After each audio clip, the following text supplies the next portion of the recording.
Welcome to the ExecMBA podcast. I'm your host, Brett Twitty, and you are listening to a new episode. And speaking of new things, it's a new application cycle. That's right. If you are planning to apply in the upcoming year, targeting an August 2021 start date, our Executive MBA Class of 2023, you have come to the right place.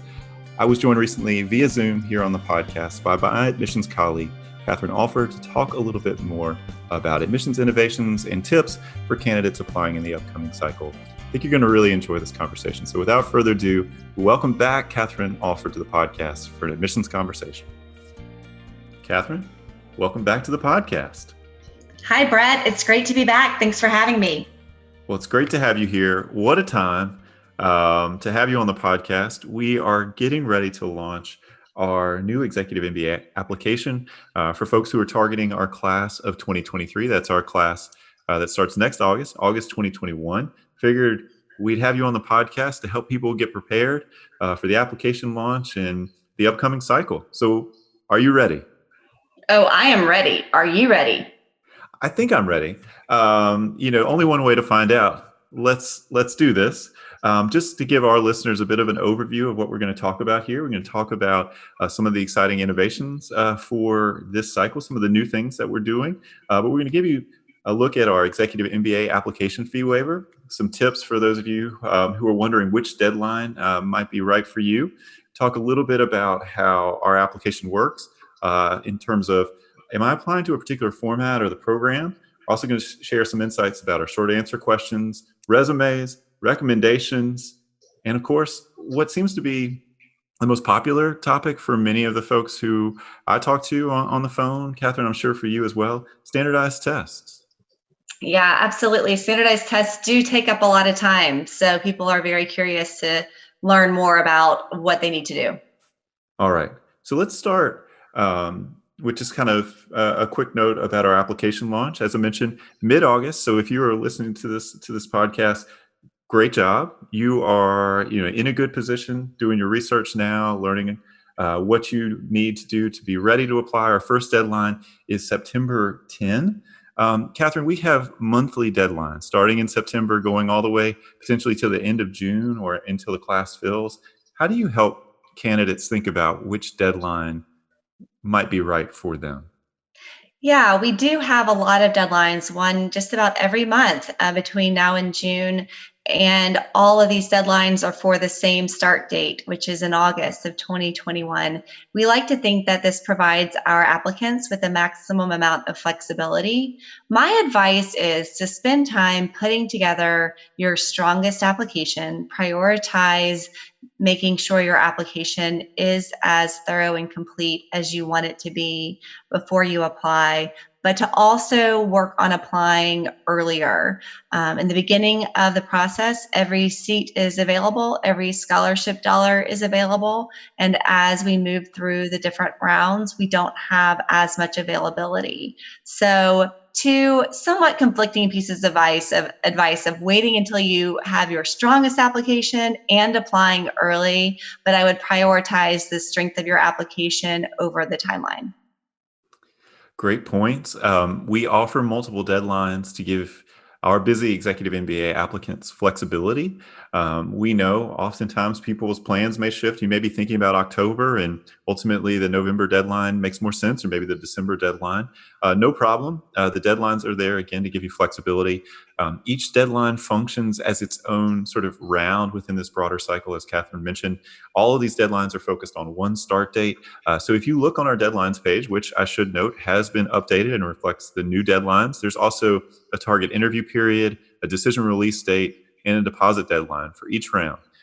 So look at your options there, but some great tips from Katherine in terms of thinking about the timing. So Katherine, when people apply, they are applying to our Executive MBA program. This is a very common question that I get. People want to know if there's a separate application for our EMBA format or our GEMBA format, that's our Executive MBA format, or a Global Executive MBA format. One of the great benefits for applicants is that it's one program, one application. There's just a question on the application which is not binding in any way, in which you can signal your interest, whether you're interested in our EMBA format, GEMBA format, or both. But if you're admitted, you'll have a chance then at the time of accepting your offer to choose your format. So no need to choose at this time. You're applying to our executive MBA program. That's a long way of saying, do your research now, but know that you don't have to make a decision until later. Katherine, how do you help people think about which format may be right for them as they're comparing our executive MBA format and our global executive MBA format? Right. So, as you mentioned, students are admitted to both programs, and then they have a few weeks before the deposit deadline to decide which format makes the most amount of sense for them.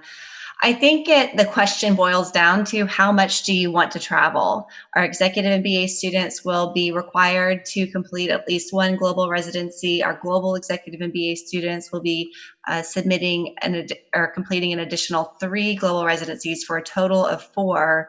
And I would say if you have the bandwidth and the opportunity to squeeze in 3 extra weeks of travel, I would encourage you to look at the global executive MBA program. The trips are I've only heard positive raving reviews from our students about their experiences abroad with the program. And so it doesn't matter if your career goal is to stay within the United States or to work globally. The global format is a great choice for anyone who is just interested in travel and seeing the world. What would you add, Brett? I would say, first of all, our executive MBA program has never been more global than it is at this particular moment. If you go back a few years, we had 4 global residency locations. Now we have as many as 12 global residency locations that span, all major continents. And I think it's such an incredible time to sort of take in all this information. Certainly, COVID has made this more complicated. But if you're thinking sort of waffling between IMBA and GIMBA, what I would suggest, and this is direct from Lottie Carr, who is our director of global executive MBA programs, also I should say director of global executive programs, also a friend of the podcast. She would say if you're thinking about doing 2 global residencies, you really should consider the global executive MBA format. But you can't go wrong with either. For most people, it does come down to schedule time. Maybe some cost consideration. There's a slight cost differential between the 2 formats, but pick the format that's right for you. We have 2 formats again to give you options. And every year we have the condition that's known as the Global Executive MBA Fear of Missing Out. There are students in the Executive MBA program who, after their first global trip, really wish they had gone ahead and taken the plunge to sign up for all 4. That is very, very true. So there is some flexibility for executive MBA format students to add additional global residencies. But again, if you're thinking that you might want to do more than one global residency, really do consider the global executive MBA format. All right, so let's talk short answer questions. No real updates here. We have the same questions as we had last year, although there is an opportunity in the application for candidates to share more about their background, or like first generation college, to share more about their sort of experience growing up and their home life. And Katherine, how do you encourage people to think about the short answer questions and making the most of that space? Yeah, so my first piece of advice is not to overthink the essays. These essays are not intended to trip you up or make the application process more complicated. They're really just opportunities for us to learn more about who you are. We think very carefully about the questions we choose to ask, and so you'll see our application stems around the impact that you've made in your career, your openness to diversity and inclusion, what you want your team, your learning team to know about you, and your leadership style, because those are the things that we are honing in on through the essays. There will be time in your interview to expand on more aspects of who you are as a person, but for the essays, I would focus on just answering the specific questions that we ask, staying within the word limit, and not overthinking your responses. All good points. The word limit is tough. Most of the short answer questions are 150 word, 200 word responses, that sort of thing. So you have limited real estate. I think that's probably the biggest challenge for candidates. Is that your thinking too? Yeah, sometimes I feel like candidates feel this pressure to share everything about themselves in the short answered essays, and it's just not possible. So I always say just focus on answering the question, and then you can expand on things in the interview. Very true. Focus on the story that you're telling as well. I think this is one of the things that I find as I talk to candidates about the short answer questions is it almost feels like people are trying to figure out what we think the right answer is Mhm. to the short answer prompt in question.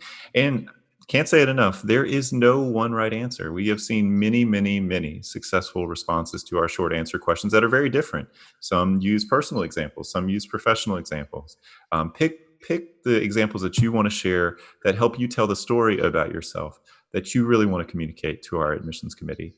That's my best tip out here. And remember to focus on you and don't focus on us as admissions committee. We really want to get to know you and the authentic version of you.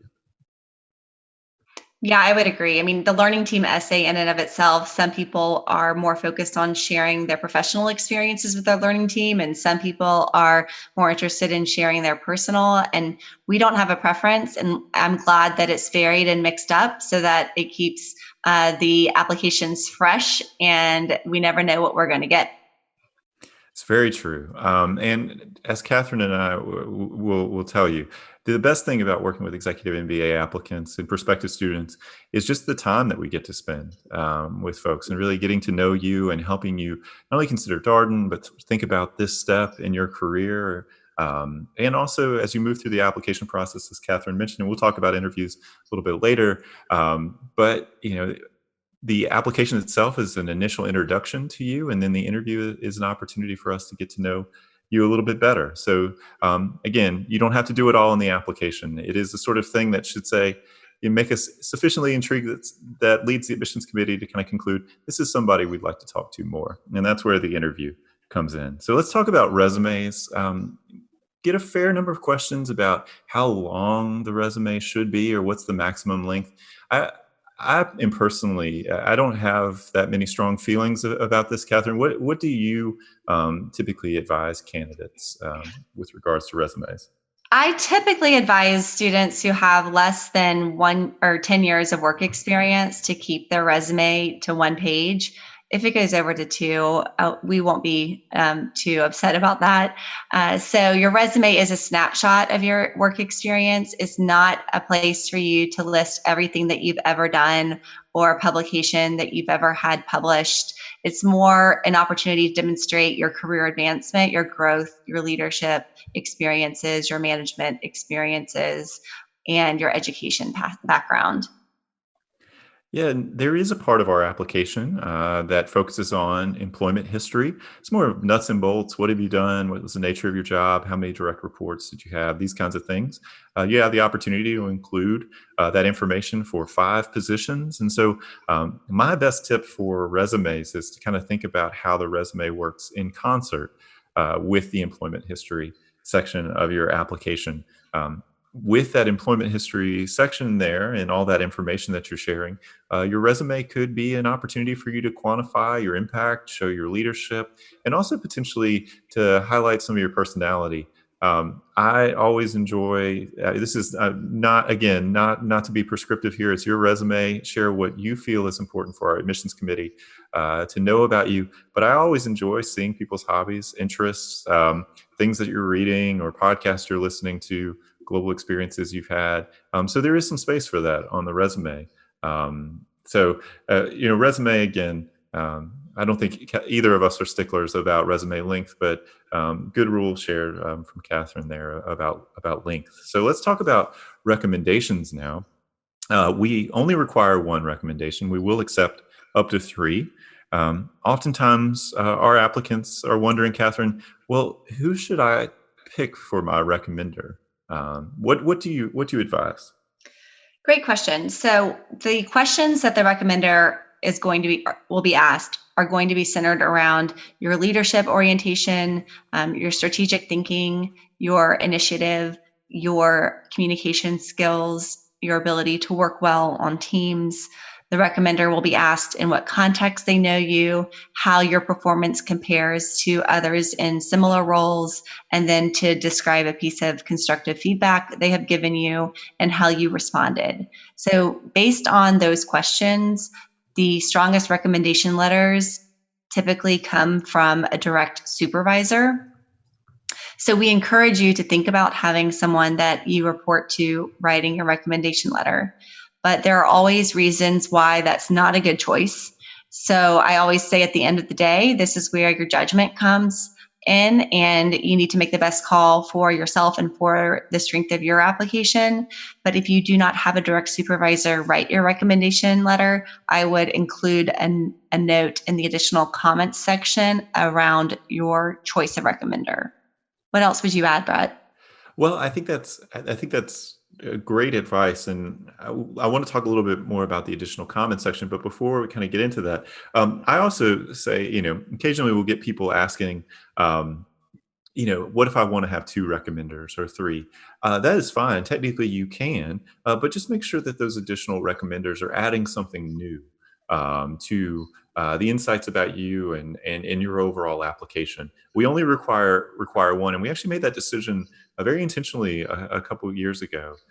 Finding that we were really kind of getting the information that we need as the admissions committee from that one recommendation. But as Catherine notes, it is up to you. It's your application. These are your recommendations. So someone who knows you well, preferably someone who supervised you. And there is a good opportunity to use the additional comments section to help us understand your recommender choices. What other suggestions do you offer applicants, when it comes to using the additional comments section? Catherine, what are some reasons to use that section of the application? Right. And actually, I have one other thought around recommendation letters. Someone who might want to have more than one recommendation letter might be somebody like an entrepreneur who doesn't have a direct supervisor. They might want to ask someone who is maybe a client of theirs who can speak to one aspect of their work experience, and then maybe an investor who can speak to another. So those are two different perspectives, and people will not be saying the same thing. Other reasons for using the additional comments section would be perhaps any grades in your undergraduate experience that you felt like were outliers, and there were other circumstances in your life that contributed to a weaker academic performance that a reader of your application wouldn't know just by looking at your transcript. Another choice would be to explain any gaps in your work experience if there are some on your resume, so you can tell the reader what's going on. Usually these issues are not big deals as long as you kind of explain and let the readers know what's going on. Yeah, I always tell people if there's anything when you sort of step back from your application, think about it holistically, somebody who doesn't know you, is there something that we might have a question about or that is ambiguous or not on its face clear to us what was happening during that period? That's a great use of the additional comments section. You don't have to provide a ton of information there, but just a little context can go a long way. And again, this is your sort of initial introduction to for us to you, and a little bit of information there explaining those kind of things that Catherine mentioned can be super helpful. All right, so diversion to additional comments, coming back now to talk about standardized tests. So we have really two options for candidates applying to our Executive MBA program. You can submit a test waiver request or take a standardized test. Catherine, how do you encourage candidates to think about which option may be right for them? Yeah, great question, Brett. So the admissions evaluation is certainly holistic. We're looking at a number of different aspects of your application before determining admission. We do need to see academic aptitude when you're applying to come to school. And so we will look at your undergraduate transcript. And if you do not think that your undergraduate transcript is a true reflection of the type of student that you are today, a standardized test score can be a strong way to show us how you're performing in a testing environment in 2020. So I think that would be a good choice. Also, a standardized test score can be a part of the scholarship decision process. So if you're really interested in receiving some form of merit-based scholarship, a standardized test score can help. And it's just it's another way to kind of round out your application and show your academic aptitude as well as your quantitative aptitude. So perhaps if you are maybe a liberal arts major and you want to show the admissions committee that you have a strong quantitative aptitude, then a standardized test can help with that, in addition to work experience and other things. All great tips. You're right about the recent data point. Standardized tests typically is taken for most people in close-ish proximity to when they're applying, if not sort of right in time. So that gives us a recent data point. And as Katherine notes, in our merit scholarship process, one of the criteria that we do consider is standardized tests. So having a standardized test score can just sort of expand, give us another data point to consider. It is a holistic process, so we're going to be looking at everything in test scores. For those candidates who submit a test score, are certainly one part of that whole. As mentioned, we do have a test waiver request as part of our application. So if you're kind of thinking about your options and you say, you know what, based upon my background, sort of educational and professional, I think I might have a strong case for a test waiver. You can and are certainly welcome to submit a test waiver request with your application. That is as simple as sort of going in the test score section of the application, indicating yes in the checkbox that says I'd like to be evaluated for a test waiver. And then there's a sort of field there, a text box, Katherine, where candidates can highlight aspects of their background they feel are relevant to that evaluation. What do you encourage people to share there? Anything like a professional certification like the CFA or the CPA, additional coursework that they have taken that's in a quantitative fashion. You could also share and highlight an undergraduate or a master's degree GPA and performance. Any type of significant amount of analytical work experience that you have is another thing to highlight. So those are the top things that come to mind. What else would you add, Brett?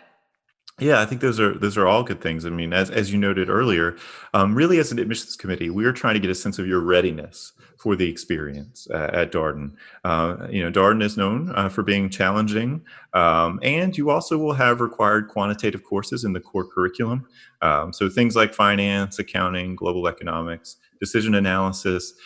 We want to make sure we're putting you in a position to be successful. So as you are thinking about framing that waiver request, consider all the things that Katherine mentioned, and also consider sort of our broader goals as an admissions committee as we, as we ultimately process and evaluate that request.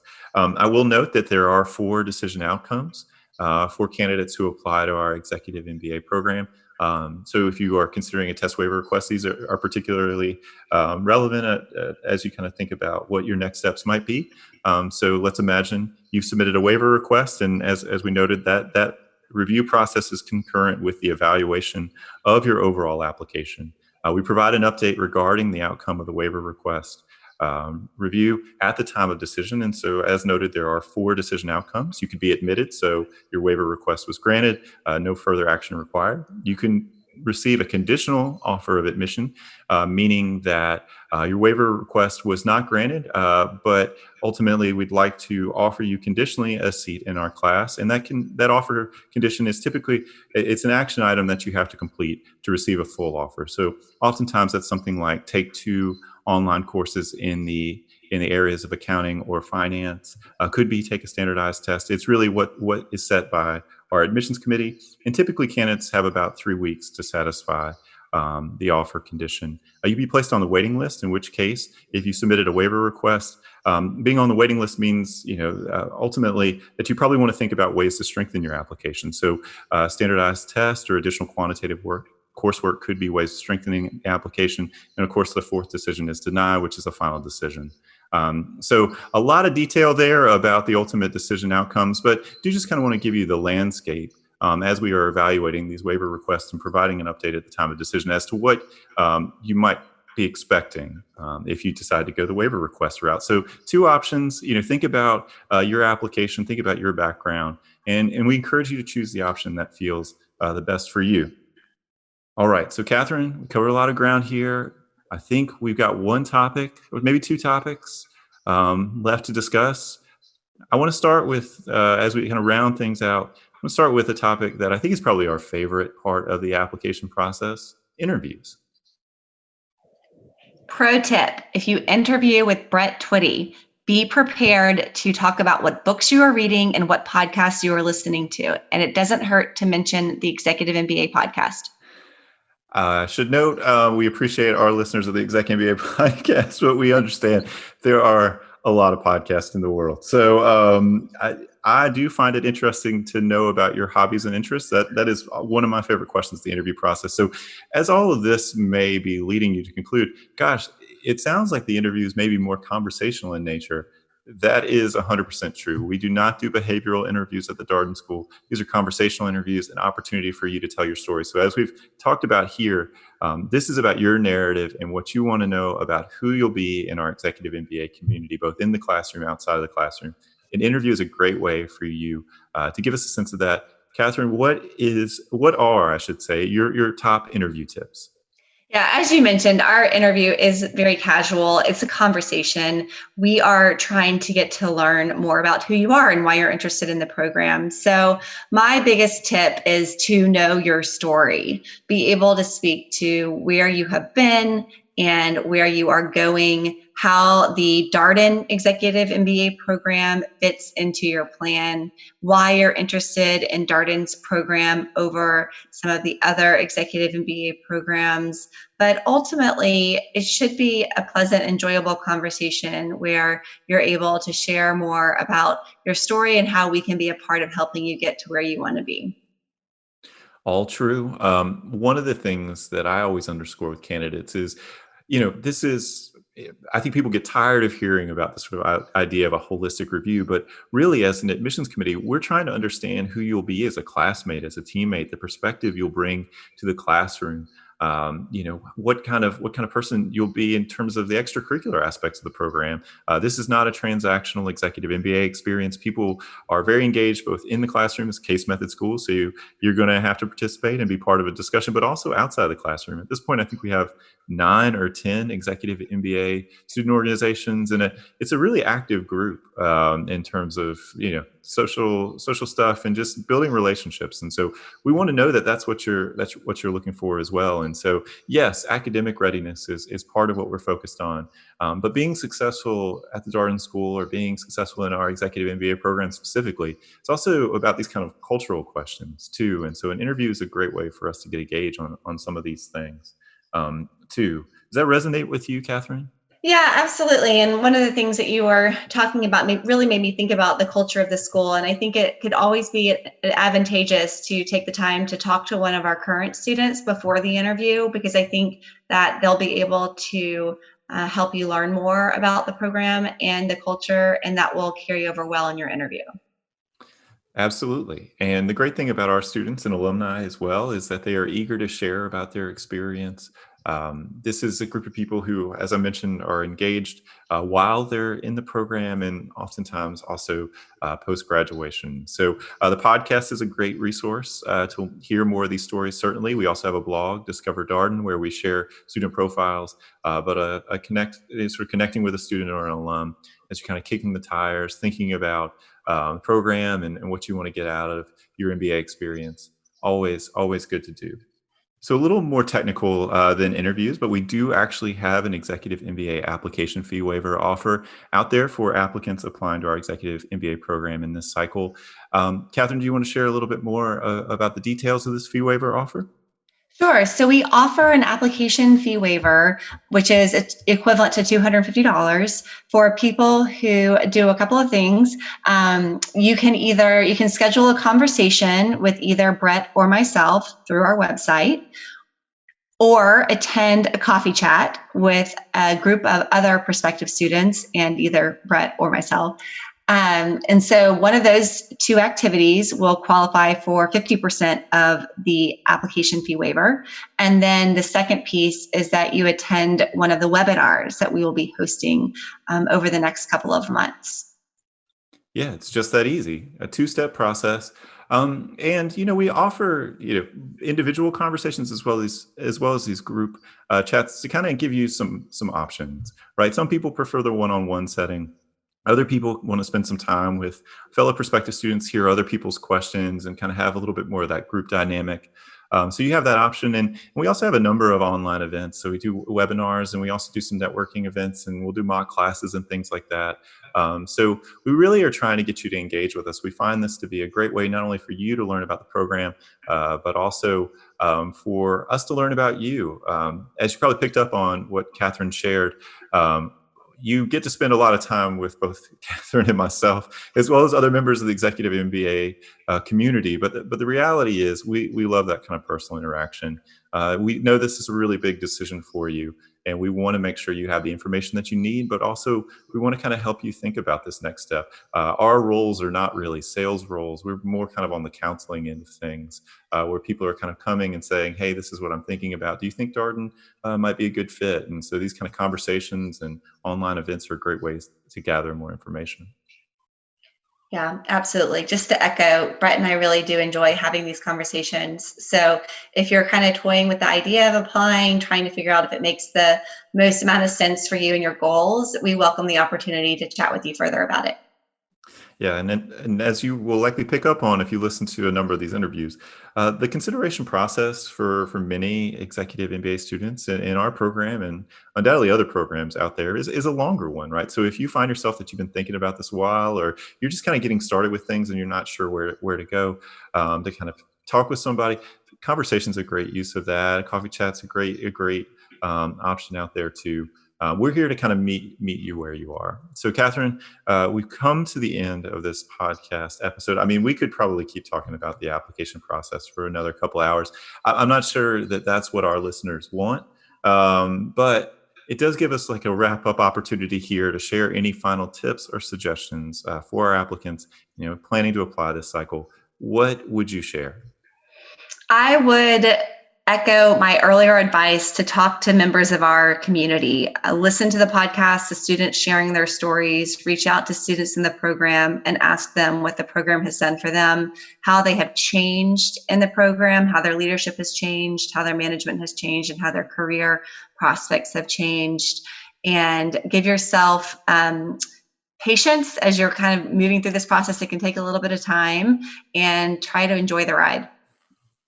Yeah, absolutely. And the only tip I would share, and we've covered a lot of ground here, and sort of again echoing maybe something I shared previously, is get engaged with us. We are a team that really enjoys building relationships with prospective students and applicants. Ideally, by the time someone's applying, we've at least had a conversation with them, maybe seen them on a webinar. Or for an online event, and we've really had an opportunity to engage. And so we got a lot of ways for you to do that. So take full advantage.